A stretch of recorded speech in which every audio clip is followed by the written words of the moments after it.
Malam itu hanya ada dua pilihan bagi Eko, menginap di terminal atau naik bus tua yang baru saja datang. Ia memilih naik.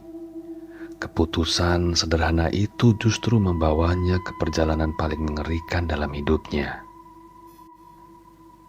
Malam itu, hujan baru saja reda di Jakarta. Air masih menetes dari seng-seng kios yang berjajar di sepanjang gang sempit tempat Eko tinggal. Bau tanah basah bercampur dengan aroma gorengan dari warung dekat pos ronda.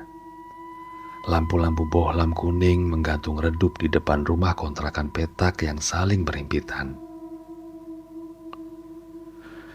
Eko berdiri di ambang pintu kamar kontrakannya yang sempit. Di tangannya ada sebuah surat yang sudah mulai kusam karena terlalu sering dibaca. Surat itu berasal dari ibunya. Sudah hampir 3 bulan surat itu tersimpan di bawah bantalnya. Tulisan tangan ibunya yang tidak terlalu rapi memenuhi kedua sisi kertas. Tidak ada keluhan, tak ada tuntutan. Hanya kalimat-kalimat sederhana yang selalu membuat dadanya terasa berat. Bagaimana kabarmu kok? Ibu sehat. Sawah masih seperti biasa. Kalau ada waktu, pulanglah. Rumah terasa sepi sejak kamu pergi. Eko menghela nafas panjang. 5 tahun. Sudah 5 tahun sejak terakhir kali ia menginjakan kaki di kampung halamannya. 5 tahun sejak ia memutuskan meninggalkan desa kecil di kaki pegunungan untuk mengadu nasib di ibu kota.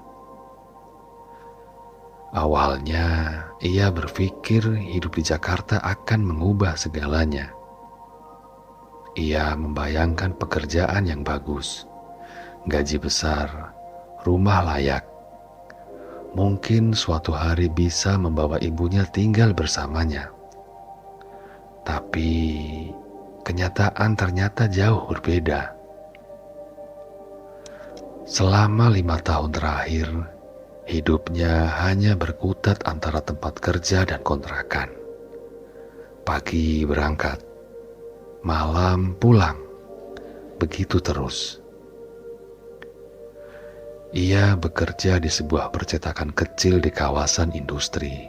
Gajinya cukup untuk makan dan membayar sewa kamar, tidak lebih.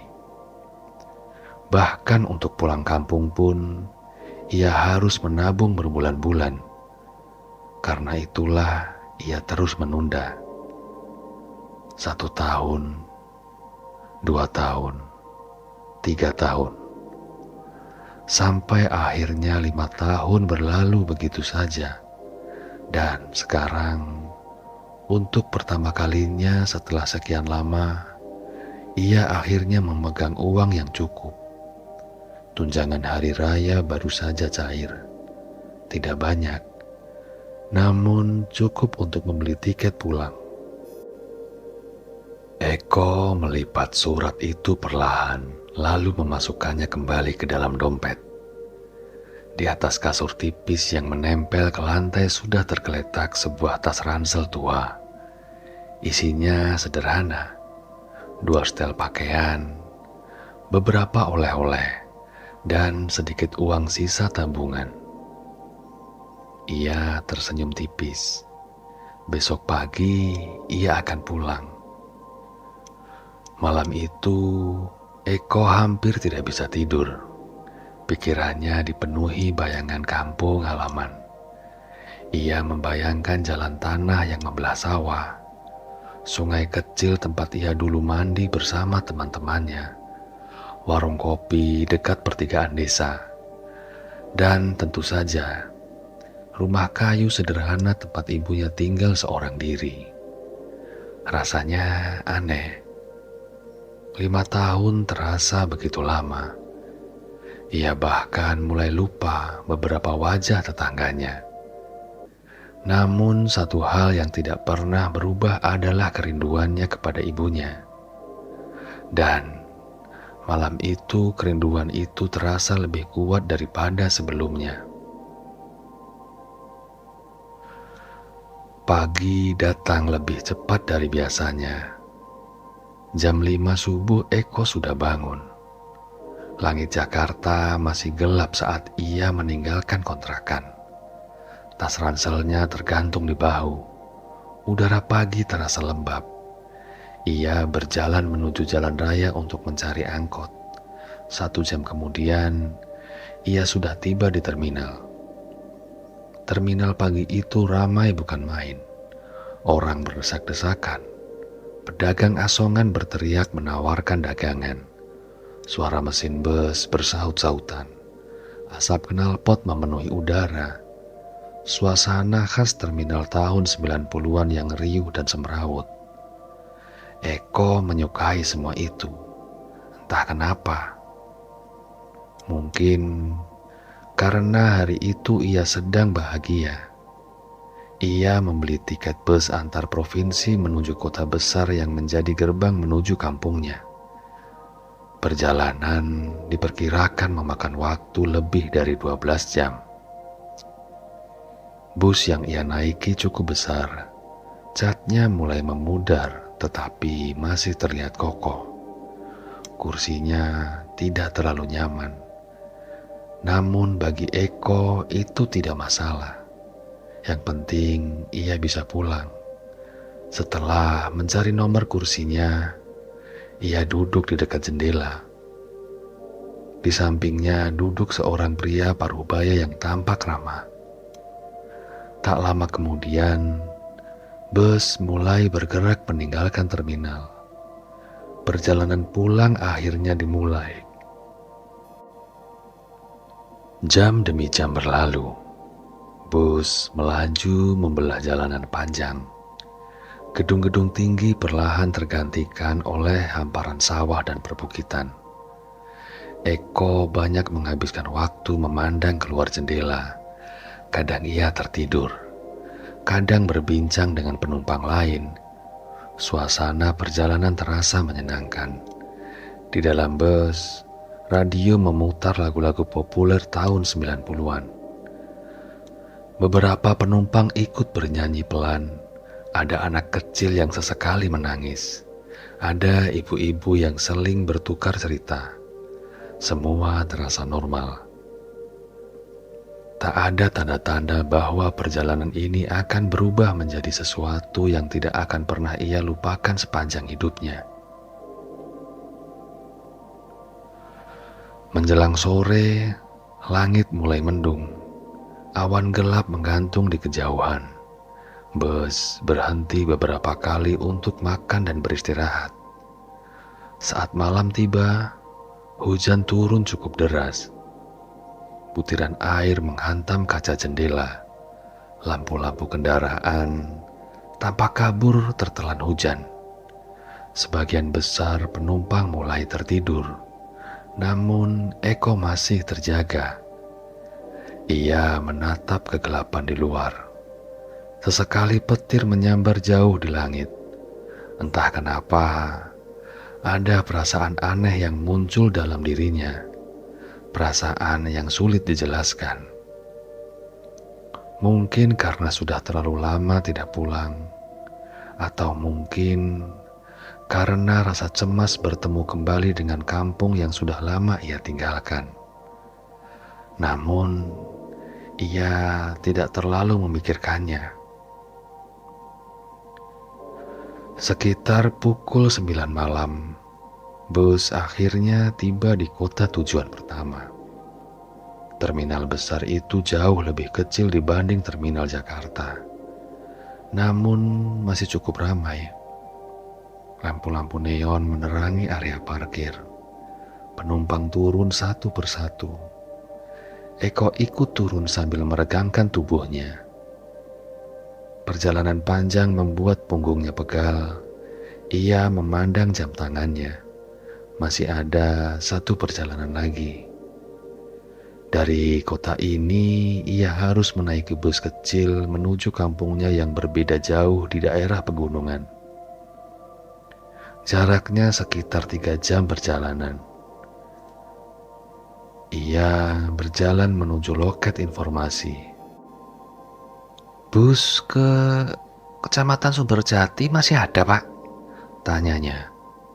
Petugas yang sedang merokok menggeleng. Terakhir berangkat setengah jam yang lalu, Mas." Eko terdiam. "Besok pagi ada lagi, jam 6. Jantung Eko terasa turun. "Besok pagi?" Berarti ia harus menginap di terminal.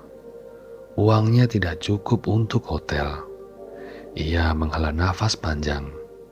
Kecewa, sangat kecewa. Setelah menunggu 5 tahun untuk pulang, kini ia harus menunggu semalaman lagi. Waktu terus berjalan, terminal mulai sepi, warung-warung mulai tutup, satu demi satu lampu dimatikan. Penumpangnya yang tersisa hanya segelintir orang. Beberapa sopir tampak duduk ngobrol sambil minum kopi. Eko duduk di bangku kayu dekat peron. Tasnya diletakkan di samping. Ia mencoba mencari cara agar bisa sampai kampung malam itu juga. Namun, tampaknya tidak ada pilihan. Bus terakhir sudah berangkat, dan tidak ada kendaraan lain. Jam menunjukkan hampir pukul 11 malam. Udara mulai dingin. Angin malam berhembus pelan melewati area terminal. Eko mulai mengantuk. Ia bahkan sempat berpikir untuk tidur di bangku sampai pagi. Namun, tepat ketika ia hendak memejamkan mata, sebuah suara mesin terdengar dari kejauhan. Rum, rum. Suara berat, tua, seperti kendaraan yang sudah berumur. Eko membuka mata. Dari arah pintu masuk terminal, sebuah bus perlahan muncul. Bus itu tampak berbeda dari kendaraan lain yang ada di sana. Bentuknya lebih tua, catnya kusam. Lampu depannya berwarna kekuningan, seolah berasal dari masa yang berbeda. Bus itu bergerak perlahan menuju area peron. Mesinnya menggeram pelan. Anehnya, meski terlihat tua, bus itu penuh penumpang. Banyak kepala tampak di balik jendela. Sebagian duduk diam memandang ke depan, sebagian menatap keluar. Eko berdiri, matanya menyipit. Di bagian depan bus terdapat papan tujuan. Tulisan itu agak pudar, namun masih bisa dibaca. Dan saat membacanya, jantung Eko langsung berdegup lebih cepat. Karena nama yang tertera di papan tujuan itu adalah nama kecamatan tempat kampungnya berada, Sumberjati. Bus menuju Sumberjati, tepat ke arah kampungnya. Senyum langsung muncul dari wajah Eko. Tanpa berpikir panjang, ia meraih tasnya. Kesempatan itu terasa seperti jawaban atas doanya. Ia sama sekali tidak menyadari bahwa malam itu, langkahnya menuju bus tua tersebut akan menjadi awal dari pengalaman paling aneh yang paling mengerikan yang pernah ia alami. Suara bus tua itu berhenti dengan suara rem yang panjang dan kasar.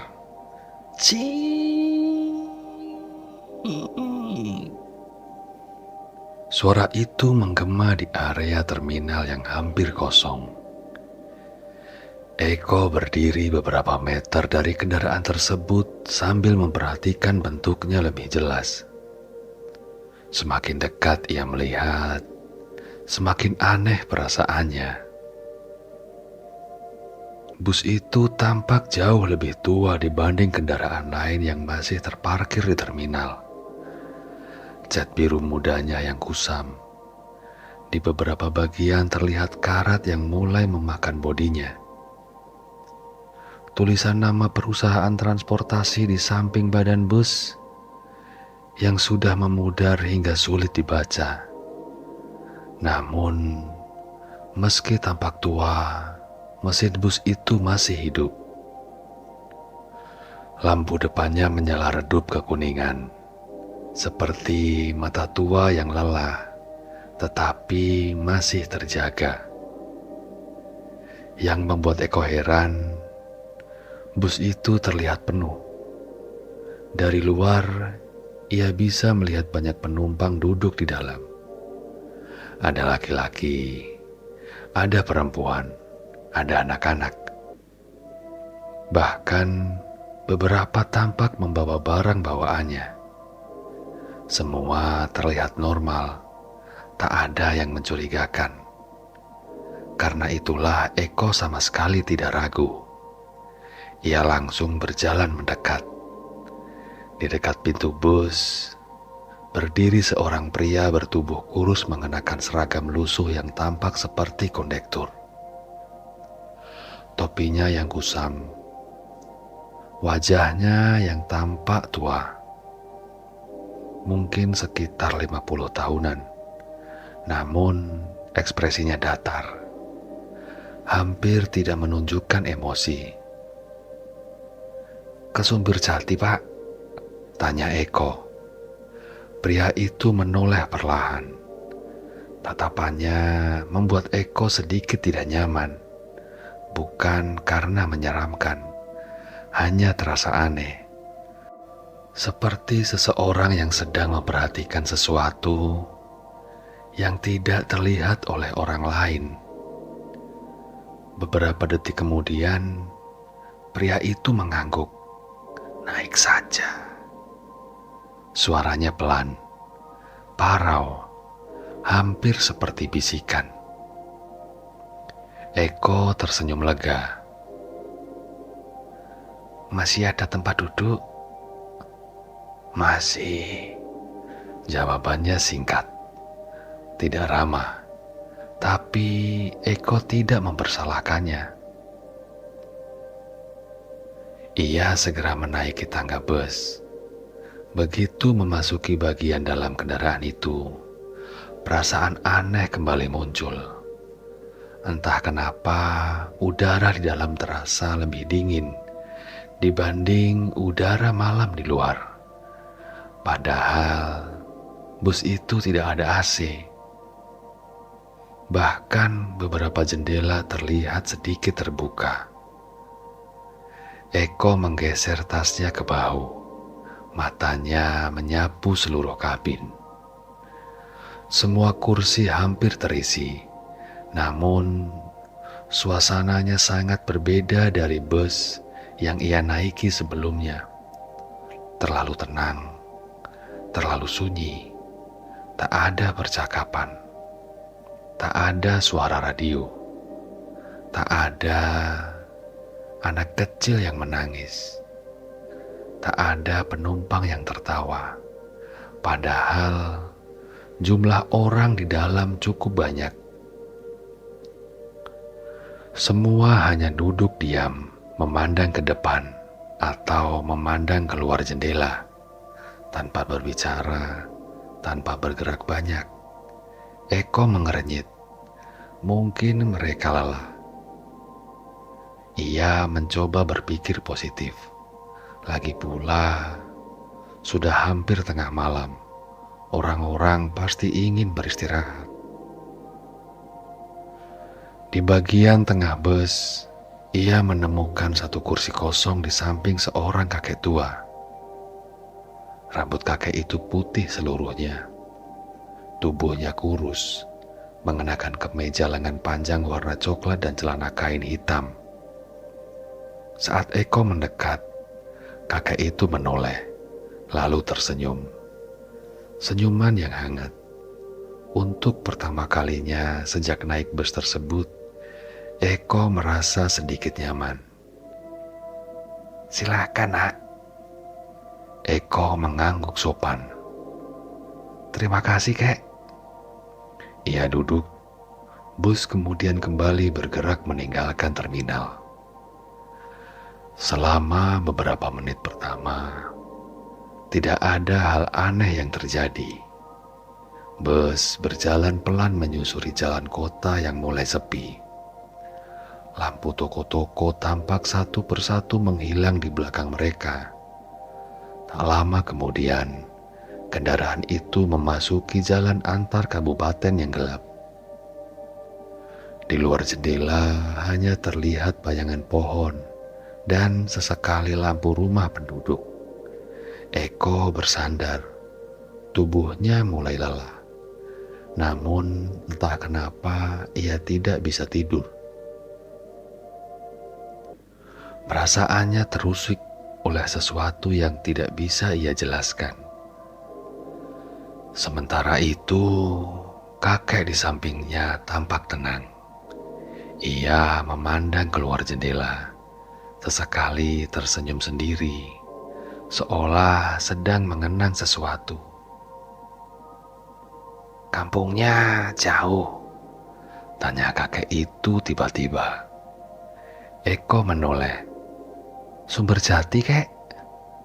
"Oh." Kakek itu mengangguk perlahan.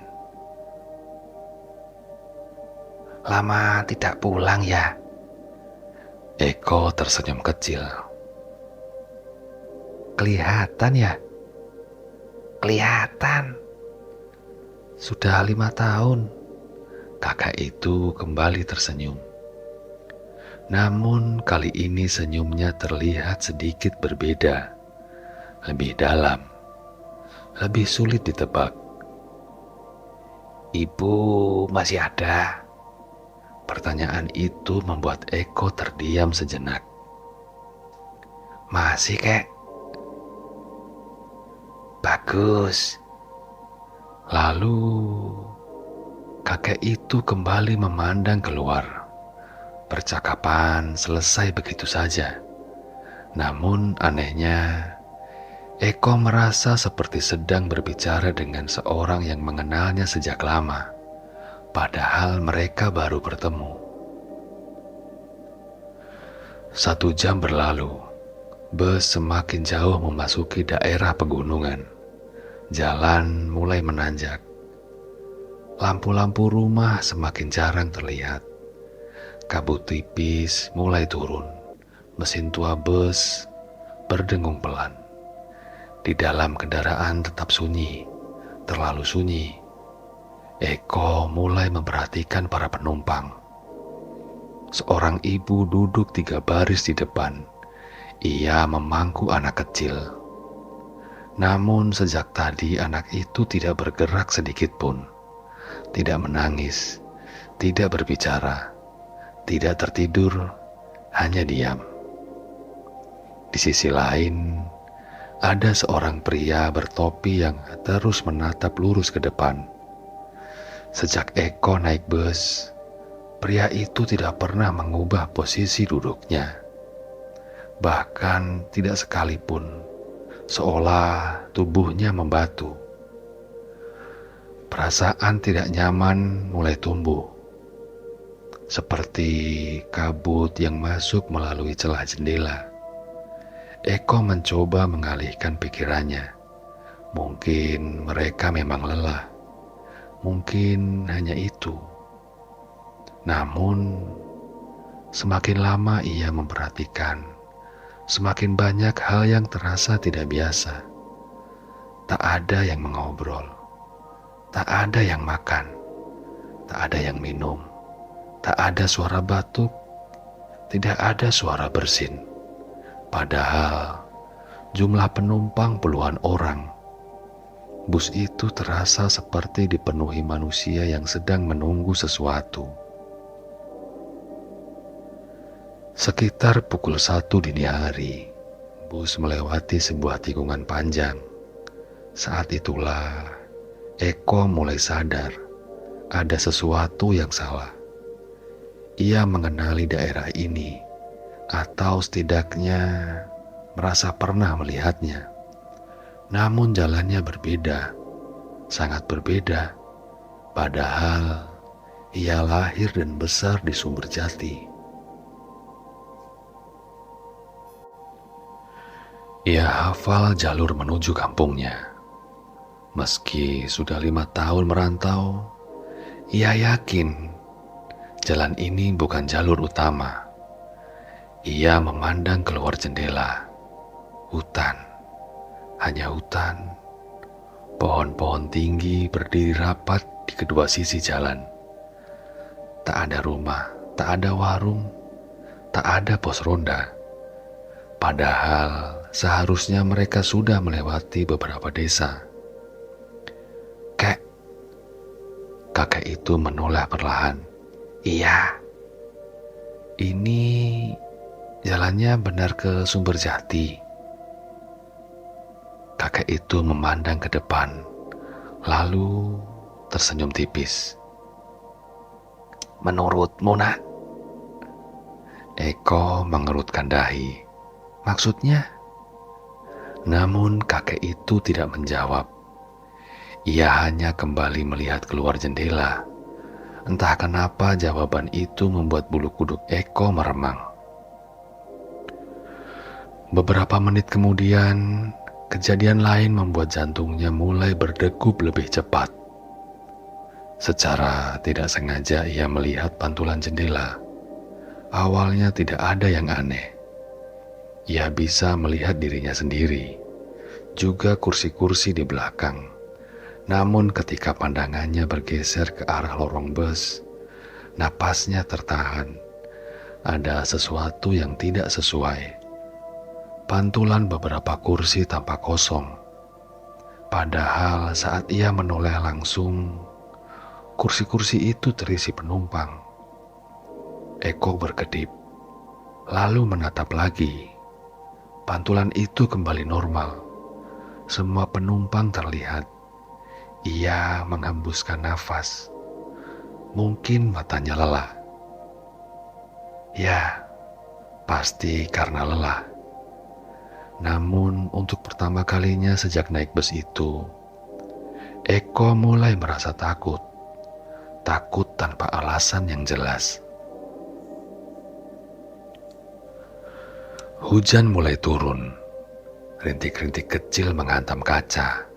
Kabut semakin tebal. Jalan di depan nyaris tidak terlihat.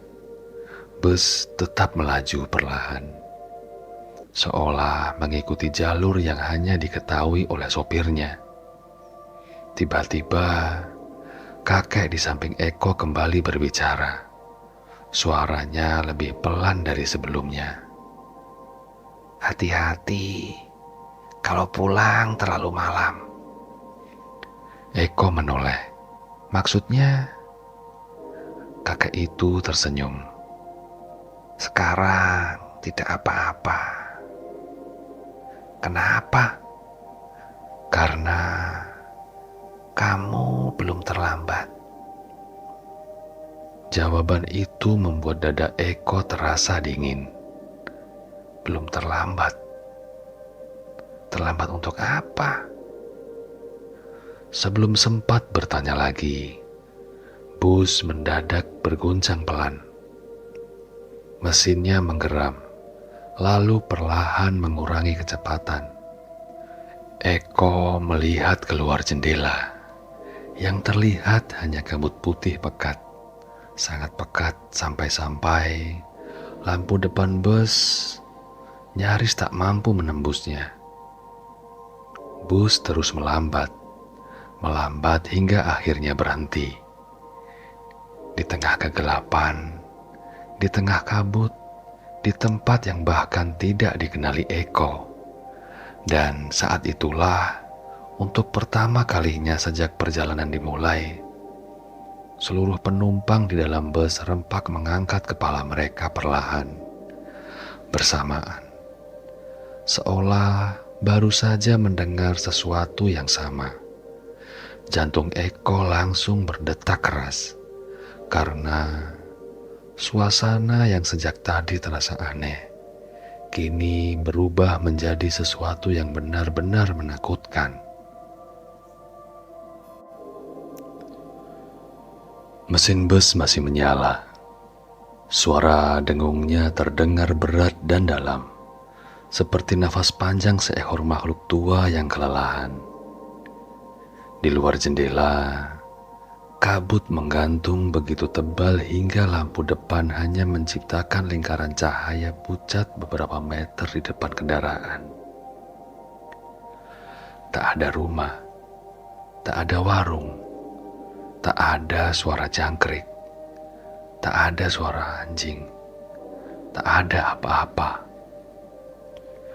Hanya kesunyian, kesunyian yang terasa tidak wajar. Eko menelan ludah, jantungnya berdegup semakin keras ketika menyadari sesuatu. Semua penumpang yang sebelumnya duduk diam kini mengangkat kepala mereka secara bersamaan, perlahan-lahan, nyaris seperti gerakan yang sudah diatur. Mereka tidak berbicara, tidak saling memandang, namun semuanya kini menghadap ke depan, ke arah kaca depan bus, ke arah kabut, seolah ada sesuatu di luar sana yang sedang mereka perhatikan. Sesuatu yang tidak bisa dilihat Eko. Bulunya mulai meremang. Ia mencoba menenangkan diri. Mungkin hanya kebetulan. Mungkin bus sedang menunggu kendaraan lain lewat. Mungkin ada pohon tumbang atau longsor. Ia berusaha mencari penjelasan yang masuk akal. Namun semakin lama ia duduk di sana, semakin sulit meyakinkan dirinya sendiri. Karena suasana di dalam bus mulai terasa sangat berbeda. Udara menjadi lebih dingin. Jauh lebih dingin, bahkan nafas beberapa penumpang terlihat samar seperti asap tipis. Padahal jendela tidak terbuka lebar. Eko melirik ke arah kakek di sampingnya. Kakek itu masih duduk tenang. Tatapannya mengarah ke depan. Namun wajahnya tidak menunjukkan ketakutan sedikit pun. Justru tampak seperti seseorang yang sudah mengetahui apa yang akan terjadi. Kek, suara Eko terdengar serak. Kakek itu menoleh perlahan. Iya nak. Kenapa bus ini berhenti? Kakek itu tidak langsung menjawab. Ia hanya memandang wajah Eko selama beberapa detik. Lalu tersenyum tipis, senyuman yang sulit diartikan. Ada yang sedang lewat, nak. Jawaban itu membuat Eko mengerenyit. Siapa? Kakek itu kembali memandang ke depan. Tidak, semua yang lewat harus dilihat, nak. Darah di tubuh Eko terasa mengalir lebih lambat. Entah kenapa, jawaban itu jauh lebih menakutkan daripada jika kakek itu mengatakan ada hantu di luar. Karena nada suaranya terdengar begitu yakin, begitu tenang, seolah apa yang sedang terjadi adalah sesuatu yang biasa, sesuatu yang memang sudah seharusnya terjadi.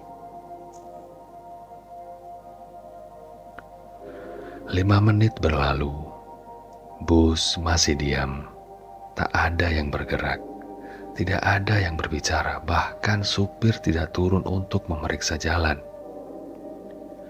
Eko mulai merasa sesak.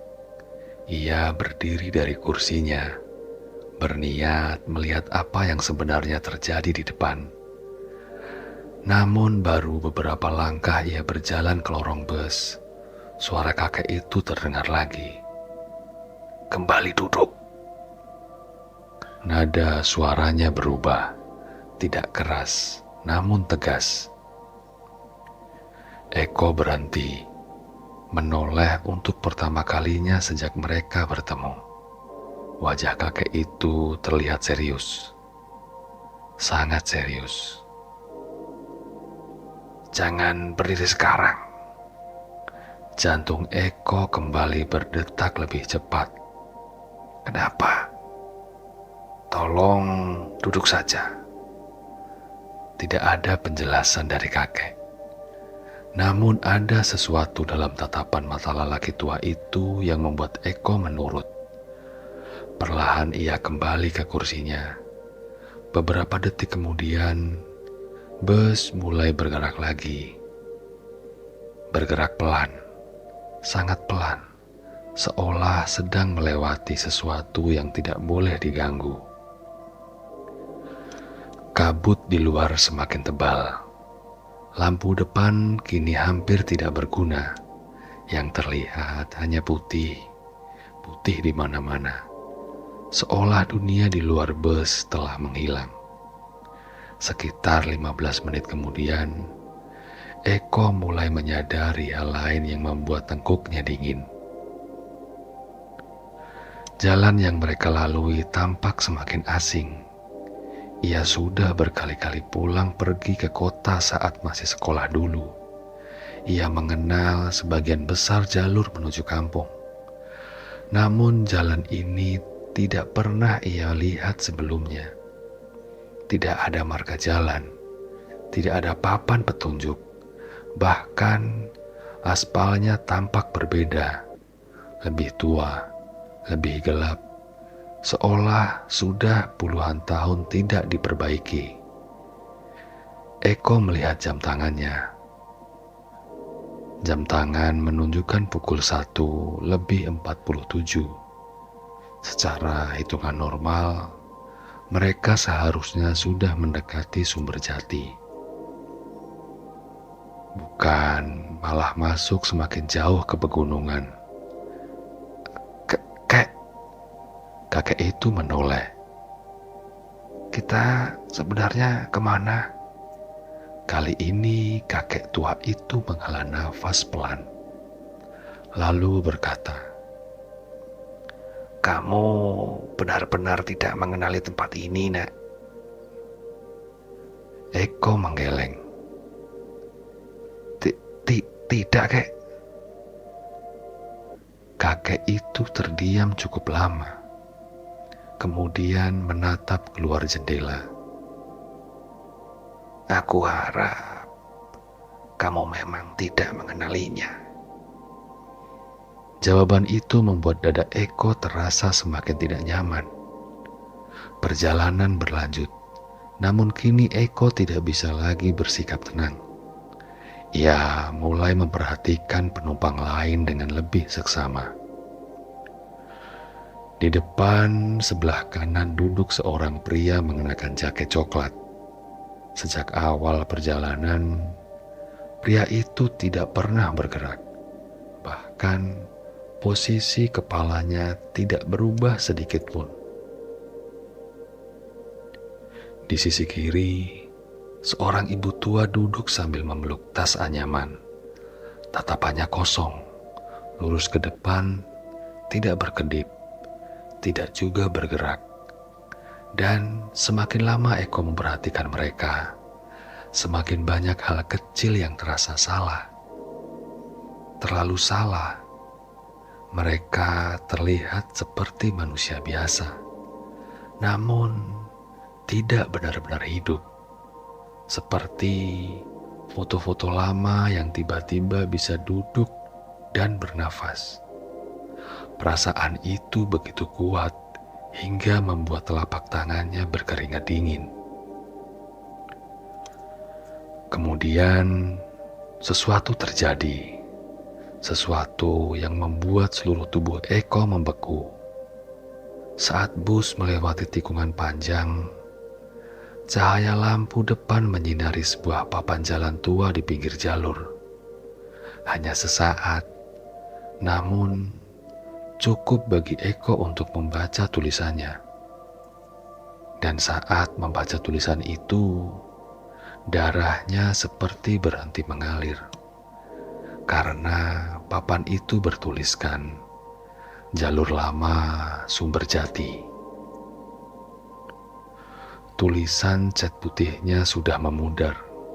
Sebagian huruf bahkan hampir hilang.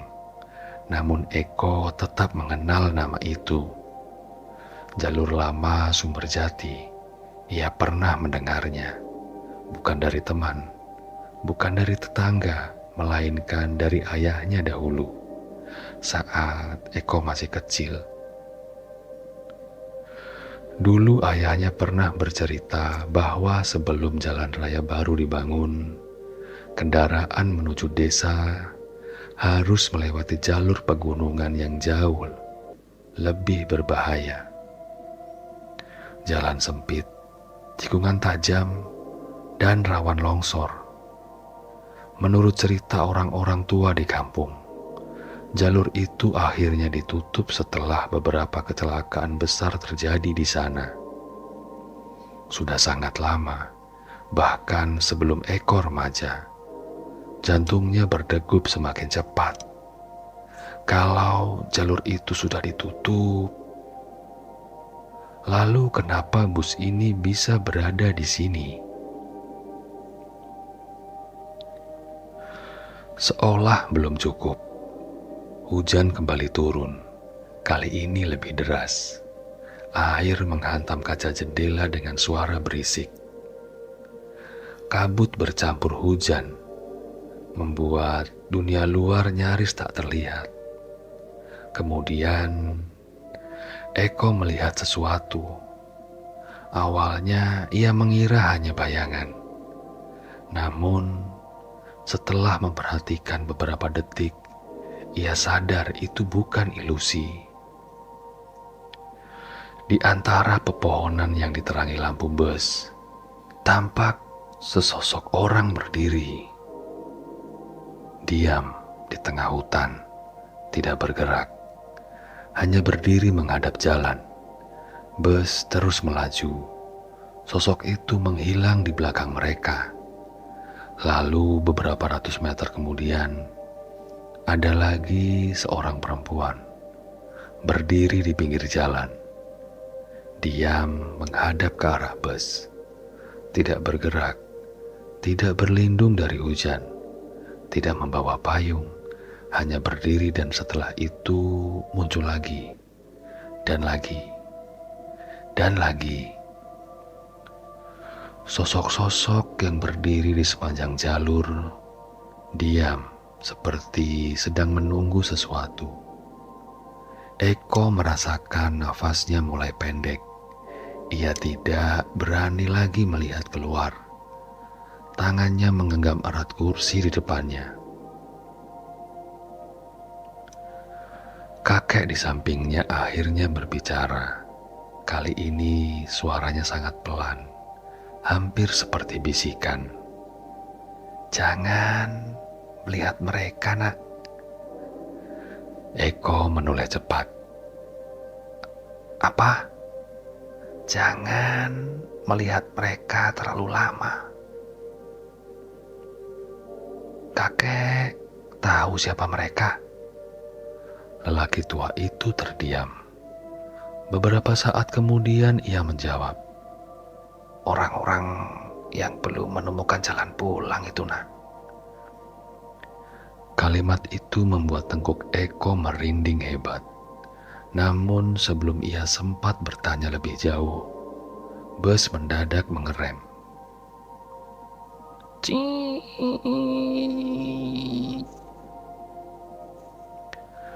Seluruh badan kendaraan bergetar. Beberapa penumpang bergoyang pelan. Namun anehnya, tidak ada satupun yang mengeluh. Tidak ada yang bertanya. Tidak ada yang marah. Bus berhenti total. Dan kali ini, suasana di dalam berubah drastis. Karena perlahan, satu persatu penumpang mulai menoleh. Bukan ke depan, bukan ke jendela, melainkan ke arah Eko. Puluhan wajah, Puluhan pasang mata mengarah kepadanya dalam diam tanpa ekspresi, tanpa suara, hanya menatap. Dan di saat itulah kakek tua di sampingnya menggenggam pergelangan tangannya erat-erat. Untuk pertama kalinya sejak perjalanan dimulai, wajah lelaki tua itu menunjukkan ketakutan. Ketakutan yang nyata. Ia menatap Eko dan berkata dengan suara nyaris berbisik, "Jangan jawab siapapun." Eko membeku. Apa maksudnya? Namun sebelum kakek itu sempat menjawab, dari bagian belakang bus terdengar suara seseorang. Suara yang berat, parau, dan sama sekali tidak dikenali. Suara itu memanggil dengan jelas, "Eko." Nafas Eko langsung berhenti. Karena ia yakin sekali, sejak naik ke bus ini, ia tidak pernah memberitahu siapapun tentang namanya. "Eko." Suara itu terdengar lagi, pelan, serak, seolah keluar dari tenggorokan seseorang yang sudah sangat lama tidak berbicara. Tubuh Eko membeku, jantungnya berdegup begitu keras hingga telinganya sendiri berdenging. Perlahan ia menoleh ke arah belakang bus. Namun sebelum kepalanya sempat berputar sepenuhnya, tangan kakek tua di sampingnya mencengkeram pergelangan tangannya lebih kuat. Sangat kuat, jauh lebih kuat daripada yang seharusnya dimiliki seorang pria seusianya. "Jangan!" Suara kakek itu terdengar tegas. "Kamu dengar?" Eko menelan ludah. Iya." "Jangan menoleh." "Tapi ada yang memanggil nama saya. Aku tahu." Jawaban itu membuat dada Eko terasa sesak. Seolah kakek itu sudah mengetahui apa yang sedang terjadi. Seolah ini bukan pertama kalinya suara dari belakang kembali terdengar. Kali ini sedikit lebih tegas. "Eko, pulanglah."